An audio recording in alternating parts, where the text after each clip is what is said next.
Hello everyone and welcome to this Rangers book review special as we discuss an upcoming book that I'm sure will be on everyone's wish list, and that is the biography of the Rangers legend Torry Gillick. I've got it in my hands right here. It's a fantastic read, a bona fide Rangers legend and someone that every Rangers and indeed Everton supporter for that matter, should be made aware of. I'm delighted to say we're joined by the two co-authors of the book. First of all, Davy Herd, who we've had on it before. How's it going, Davy? It's going good, Derek. Thanks very much. Thanks very much for having us on, and we're very much looking forward to launching this book. It's been a bit of a labour of love over the last year or so. It's great to be here to talk about it. Excellent stuff. And Ian Stewart makes his Rangers review debut. Ian, good to have you on. Thanks, Derek. Yes, and as David says, really excited for the book launch and getting a bit of publicity out there and spreading the word on a real, as you said, a real Rangers legend in Torry Gillick. Yeah, I love Rangers books where you find out things that you never really knew before, and this certainly ticks all the boxes. Before we dive into it, guys, Davey, how did you and Ian, how did you sort of collaborate on this book? How did it all come about? Depends how long you've got, how long you want the long version. Yeah, well, my personal journey in this started with an interview I done on Rangers TV about Torry Gillick. And Ian Sands of Rangers Television contacted me to say that the Gillick family had visited Ibrox and they had seen this clip of me talking about him and they were interested in meeting me. So I got to know the family, and through the family I started finding out more about Torry Gillick's life away from football, and I thought this would make a great book. So I started researching into his life a little bit. At the same time, Ian and I are in a Facebook group page for Rangers authors, and we happened to be talking about what our next project was going to be. And Ian said, and I said at the same time, we're thinking of doing a biography of Torry Gillick. So it seemed a bit crazy having both of us researching the same person, potentially missing things each, rather than, two heads are better than one, basically. So it seemed to make a lot of sense that we would write it together. Yeah, absolutely. And Ian, your history then, your background, how did you come to get involved with all of this? So I've written, prior to this one, I've written three. My fledgling effort was about Helicopter Sunday.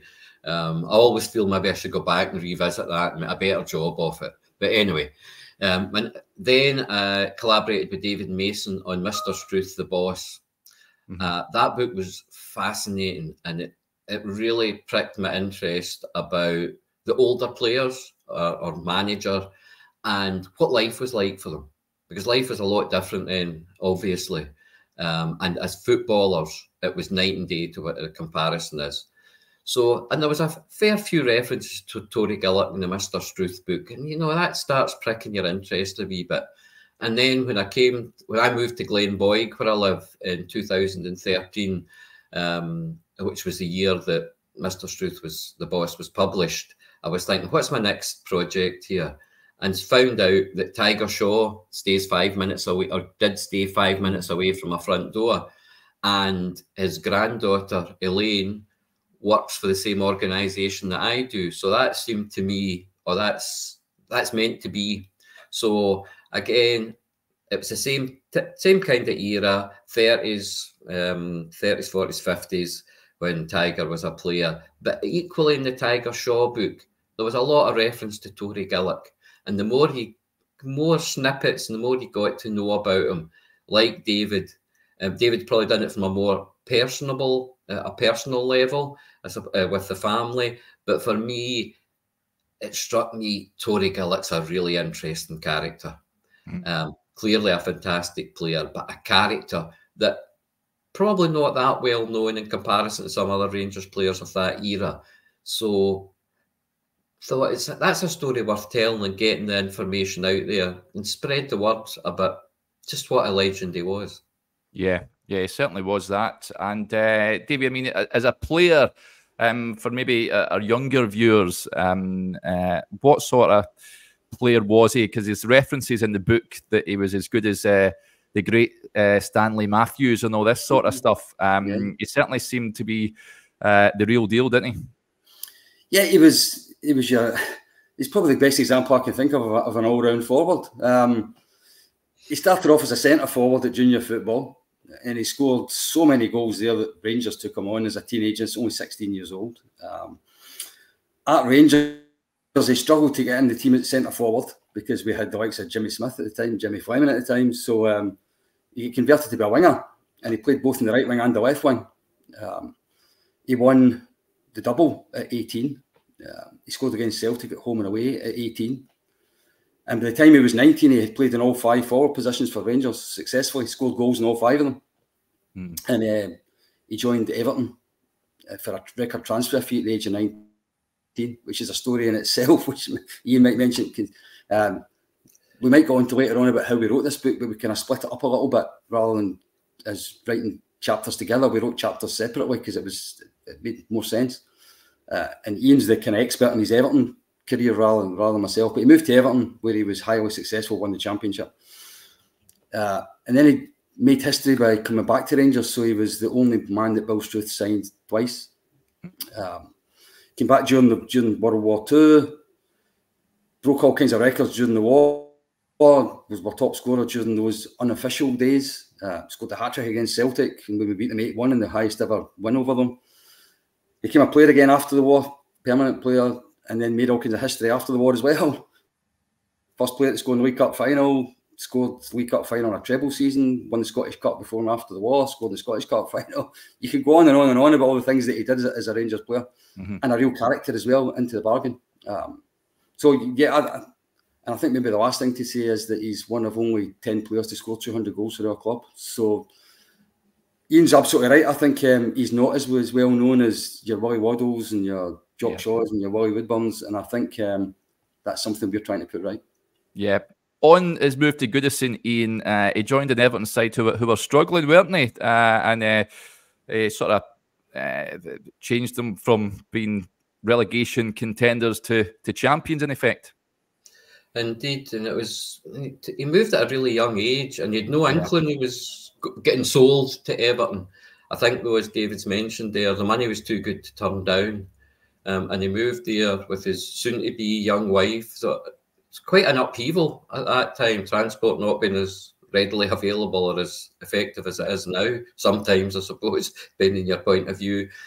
And he was a hit straight away. So he sort of joined midway through the season, an Everton team that had struggled for many, many years, a bit like they are just now, struggling to stave off relegation. Second season, he was almost an ever-present. Third one, it was a bit of a mixed bag for him. He had a bad cartilage injury, which kept him out. Medicine and sports science not being what it is at that point, it kept him out for a significant length of time. But the following season was a high point in his Everton career when he was an integral part of Everton's championship winning side in 1938-39, and he is revered on Merseyside. That team in particular, Everton have only won the top division in England 9 times, and that team is revered. In fact, there's a book just recently been published on that specific season, and that's how much of a landmark it was for Everton, that return to greatness that they had. And Torry and the family were well settled in Merseyside until in the autumn of 1939, he had a really bad accident in his garage, and he was badly burnt. Needed skin grafts and was out the game for quite some time. That obviously is coinciding with the start of the war, early years of the war. And in some respects, fate took a hand there, because he decided, far away from family, that they would return, and principally he would do his rehabilitation in Scotland. And as part of that, we know we had Stanley Matthews played a couple of times for Rangers during the war, so players could guest for other clubs. There was a bit of relaxation of the transfer rules. He initially guested for Airdrie, but then the heartstrings and what have you, he ended up being a guest player for Rangers, principally during the war. He did play again for Everton in 1945, because he was still officially their player. And it was in 1945 he re-signed for Rangers. But fate took a bit of a hand through a really bad accident it brought him back essentially to Ibrox and back to Scotland. Yeah, those Warriors, Davy, sort of, I know as Ian said, players sort of guested for teams, but it was a sort of reduced playing schedule, if you like, and I mean, tournaments aren't officially recognised as such, but that hamper is time in the game, you reckon, with the outbreak of war? Well, I think World War II football, it was unofficial and the rules did relax, no doubt, but it was certainly competitive and there was certainly plenty of games played. In fact, they started creating all kinds of cup competitions to keep it going longer in the year so that the paying public had football to watch longer, to keep their minds off what was happening. And Rangers absolutely dominated those wartime competitions. They won the league every year. They won the vast majority of the cups they entered. In fact, even the reserve team played in the Northern League and won it as well. Yeah. So they absolutely dominated Scottish football. And as I said, Torry Gillick was an absolutely integral part of that success. And in effect, the beginnings of the post-war great team were sort of sown during the war when the likes of George Young became a regular, Willie Woodburn, Willie Waddle. They played a lot of games during the war as well. So Rangers were pretty well served during that wartime period because they created the bones of a team, the spine of a team that then went on to dominate football after it. Yeah, you mentioned Ian his accident in his garage, of course, but he had a few tragedies to deal with, didn't he, off the pitch throughout his playing career, which must have been hard for him. I can't even begin to imagine the strength of character he must have had to deal with. And don't know if this is the place to go into them particularly, just buy the book and you'll read about them, so to speak. Yeah, don't divulge too much. But I can't imagine how he dealt with them. And I think it's fair to say folk were made of sterner stuff then.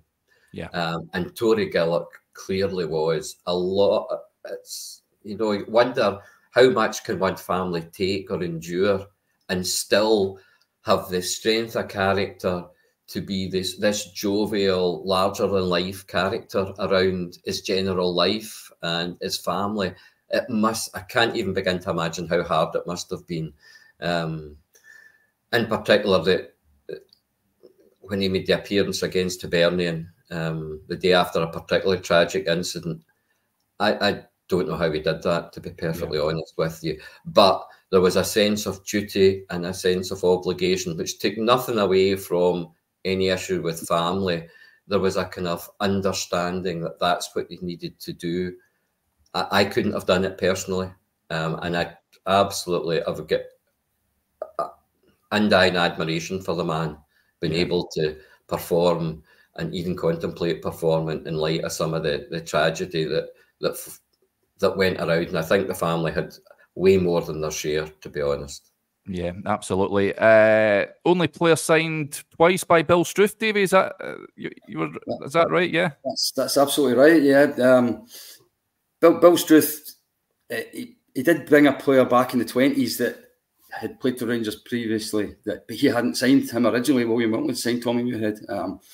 Yeah, he's the only player that Bill Struth signed twice. And to be honest with you, in all the reading I've ever done, he's the only one I've ever read about that Bill Struth even wanted to bring back or tried to bring back. Never mind, succeeded in doing it. But as Ian mentioned, I think there was a little bit of fate in that, in the way the war intervened, and then Torry's incident in his garage with the fire and his rehabilitation. I think there was a bit of fate, had a bit of a hand in it. But once he was back at Ibrox during the war, he had no intention of going back to Everton. And Rangers had no intention of letting him go back either. Mm-hmm. You could actually probably argue that they played on the guest rule for a while so they could keep him for as long as they could before they actually had to buy him again. Mm-hmm. And I mean, they didn't always get on, did they? It's a sort of love-hate relationship sometimes. Yeah, I think there's this sort of myth built up around Bill Struth, and undoubtedly he created so many standards at Ibrox that it helped building the foundations that William Wilton created for standards at Ibrox. Yeah, and there's this thing about every Rangers player back then had to always abide by the rules and had to always do what they were told, and they always put the club first, blah blah blah. And some of that is without doubt true, but Bill Struth also didn't mind the odd character in his dressing room. And Torry Gillick is undoubtedly, in my mind, the best example of that. He was a man that on the field was a bit of a maverick, a bit of an entertainer, liked to do his own thing. It's actually quite telling when you read a lot of old articles how he kind of almost invented wingers moving inside and coming off the wing and to be flexible up front rather than sticking to the one position, because it was he saw opportunities on the field that other players maybe didn't see. But yes, he had his arguments with Bill Struth about the dress code, about wearing the bowler hats, about the bonus payments, about whether the payments during the summer as opposed to when they were playing. He was never out the Bill Struth's office for what we can make out half the time, but he was without doubt one of Bill Struth's favourite sons, as he liked to describe his boys, as he described the players. And there's no way that he would have had Torry Gillick twice at Ibrox if he didn't regard them as a proper Ranger as well as a proper football player. And as you find out in the book as well, he actually offered him a role at Ibrox after his playing career as well, which I think tells you a lot about what he thought of Gillick the man. Yeah, absolutely. He's a proper maverick, wasn't he, Ian? He's someone that he sort of, you don't see a lot in today's modern game, sort of robotic footballers. He's someone that would certainly get bums off seats. Absolutely, and that was real. That shines through about his time at Everton as well. The same thing, and it was David's mentioned there, that a bit of a different way of playing, and that was really embraced by Everton. And Everton, I think, were really surprised Rangers allowed him to leave, because it was regarded as one of the, at the time only 19, one of the real up-and-coming top young players in the game in Scotland. And of course, being a top young player in Scotland now might not carry an awful lot of gravitas. It did back then, though, because you could maybe argue, we were talking about this last night actually, Rangers were one of the top teams in Britain, if not Europe, perhaps even the world at the time. And that shows you the status the club had, standard of player that was there. And just going back to Mr. Struth and Torry Gillick, I think opposites attract to a degree, and it's really true. So he maybe didn't display some of the same characteristics as Mr. Struth. But Mr. Struth wasn't the dictator, I think, that some folk would maybe believe he was. A really good phrase to describe him. He ruled Ibrox with a hand of steel inside a velvet glove, because he could put the arm round the shoulders. And, you know, the engagement ring story is a really good example of that. He looked out for his players, and they came first, and he looked after their welfare, while obviously expecting certain standards. And that's what sets Rangers apart from any other team in the world, those standards that, again, David mentioned this, William Walton started them, Bill Struth took them to another level. Yeah. To write a book like this, guys, Davey, and I mean, pre-war, his career started. How challenging was it to piece it all together? Because it's not like if you're writing a book on a player in the modern day, if you like, when there's so much content available and people you can speak to. What lengths did you go to get it all together? Yeah, well, I suppose there's two elements to that, isn't there? There's the on the field side of the story, then there's the off the field side of the story. So the off the field we were lucky enough to have. I mean, Torry's still got 3 surviving children, and one of them especially, but 2 of them were quite heavily involved in their memories of their dad throughout their life. And then I spoke to a couple of granddaughters as well who could fill them in later life, if you like, after football.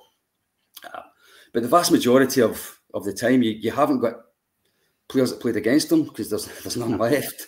You haven't got colleagues that played with them, because there's basically none left either. There's very few people actually that even watched them play.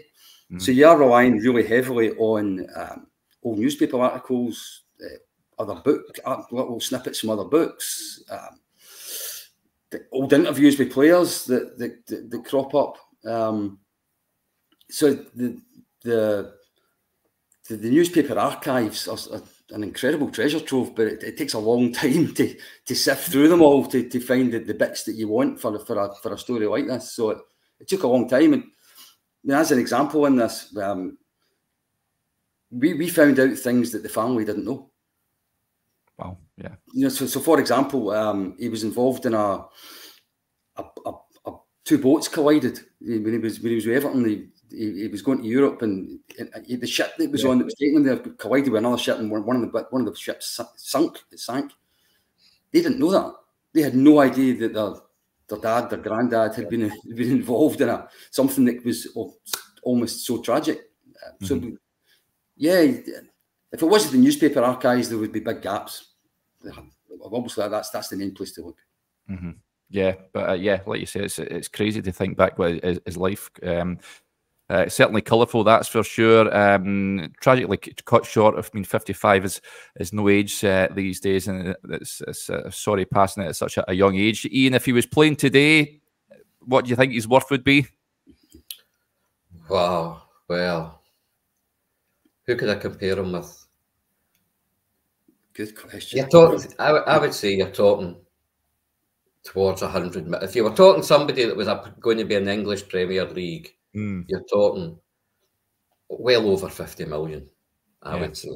But it's really difficult to tell, I suppose, because, and that's if the few clips that are available online, and younger folk than David and I, and hopefully I'm not speaking out of turn there, David, will look at clips and they see, and the game will seem a bit slow and some of it a little bit cumbersome. But look at the boots they're playing in. Look at how heavy the shirts are wearing, the bladder that they're playing with, the pitches. If you give these guys like Torry Gillick the same facilities, the same kit as they've got now, then they're going to be right up there with the top players in Europe. Because if you consider what we said earlier, Rangers were probably one of the top teams in Europe. So you're talking probably Real Madrid, Barcelona, Bayern Munich levels. Look how much their players turn over for. And that's what we're talking about here. It might be really difficult to comprehend, bear in mind what you tend to watch just now. But if you do that comparison to go back to the 30s and 40s, Rangers were a top team. So quite difficult to put a fee on it. I mean, I've thrown a figure out there, but if you compare it with the top teams now, it's astronomical money you would pay. And if Everton were buying them now, they'd be paying a lot more than £8,000 for them. Yeah. I'd imagine it would be. Yeah, absolutely. I mean, like you said earlier, 206 goals and 387 competitive appearances is legendary status. Guys, of course, a week on this coming Friday when it goes out, a week tomorrow, the official launch at New Edmonton House. How much are you looking forward to that, Davey? Yeah, it's actually at Severe Rangers Club. It's just along from my books, about 200 yards behind the Broomloan stand. We're so much looking forward to that. Obviously, as well as us being there, there's quite a number of members of the family going, which is really important to us. One of the things with writing these books is that the family is the most important part of it. It took us quite a while to write this because we wanted to get it absolutely right for them. They're so much looking forward to it. So his daughter will be there, his granddaughter will be there. I'm told there's a niece coming along that I've not even met yet. Plus, we've got another Hall of Fame player coming along to help us as well, to help promote it. Another man who wore the number 8, another man's in the Hall of Fame, Bobby Russell, who also signed from junior football. So there's a few sort of parallels in there between the two players. So yeah, 1 o'clock, Friday the 16th of August at the B Rangers Club. Anybody can come along. The book will be available for purchase at a reduced price. Ian and I will sign it. Bobby will sign it. And you can hear a lot about the Gillick career and meet the family. Yeah, fantastic stuff. Well, we wish you all the very best with the book. I'll pop the link in the description below as well, folks, if you can't make it along, but you do want to read a copy. I'd heartily recommend it. It was a brilliant read on a proper Rangers legend. Before you both guys go, I'll just ask you about how you feel the season ahead is going to go. Ian, we'll start with you. Decent result the other night in Poland, but how's it going to unfold, do you reckon? This is the first season where I would probably say, honestly, Derek, I'm really not sure. Either go into it with blind optimism or down in the dumps. And I know there's a lot of folk feeling a wee bit down in the dumps just now. I personally don't think things are perhaps as bad as folk are painting. And I think we've got to be patient and hold our nerve to a degree and see where we are come the 1st of September in terms of signings. And obviously, 1st of September, we go to Celtic Park. And don't panic here. I think we've made some decent signings and hopefully more to come. I'm veering more to be cautiously optimistic. And personally, I think we've got the right manager. Yeah. I got to know of some folk. There seems to be a bit of discontent about the manager. Personally, I think he's got a tough job. He's doing what needed to be done probably 2 or 3 years ago, trying to build the team and put a structure in place that will see us moving forward. Nobody wants Celtic to get close towards 9 in a row again. Absolutely not. We might have to just suck it up a wee bit. A bit of short-term pain for long-term gain is my sincere hope. But I don't think things are as bleak as folk are making out. Can we win the league? Realistically, it'll be difficult. Both the cups, I think we could be in with a shout. Europe, personally, my preference would be the Europa League, if I'm honest. I know there's a financial aspect of the Champions League. I don't think that's a step too far for us at the moment, and I don't want a repeat of 2 or 3 years ago, personally, for the reputation of the club. Europa League and get a decent run in that would be my hope, and either one or both of the cups. As I said, I think the league might be a bit of a step too far for us at the moment. Yeah, cautiously optimistic, Derek. Yeah, I think I'll go along with that, Ian. What about you, Davey? How do you see it panning out? I think a lot depends on what the situation is come the 1st of September, actually. These European qualifiers, I hate talking about how important money is, because it's what happens on the park that matters to me more than anything else. But if we can get through these qualifiers and get that money and strengthen this, because we do need to still strengthen the squad in 2 or 3 different places. And it'd be good if we had sort of decent funds to be able to do that. And I think there's also at the same time, there's the possibility that the other lot might lose a couple of players between now and then. They'll get good money for them, unfortunately. That doesn't mean to say they'll replace them with somebody as effective. I think there is a little bit of, right now, I'm not too optimistic about winning the league, if I'm honest. But if come the 1st of September, we've got the Champions League money and we've invested it wisely, plus they might get weakened a little bit, especially in the midfield, which I think is the area, the part that they keep beating us in when we play them. You never know. Things will look very different come the 1st of September. I do think that the next 3 weeks are pivotal to how the season's going to work out. And what I will say is never mind 10 in a row. I just don't want them getting 55. Never mind anything else. I know they're on the verge, aren't they? But yeah, I think like Ian says, we need to sort of suck up a little bit for long-term gain, hopefully. But yep, good to have you two guys on to speak about the book. All the very best on the launch and on the sales. Hopefully you sell a load of them. As I mentioned, folks, it's a cracking read. And if you can head over to the Wee Rangers Club on Friday the 16th of August, 1 till 3, then please do just that. Right, that'll do us there. Big thanks to Davey and to Ian. Hopefully you enjoyed that, folks, and we'll speak to you later on. Bye for now.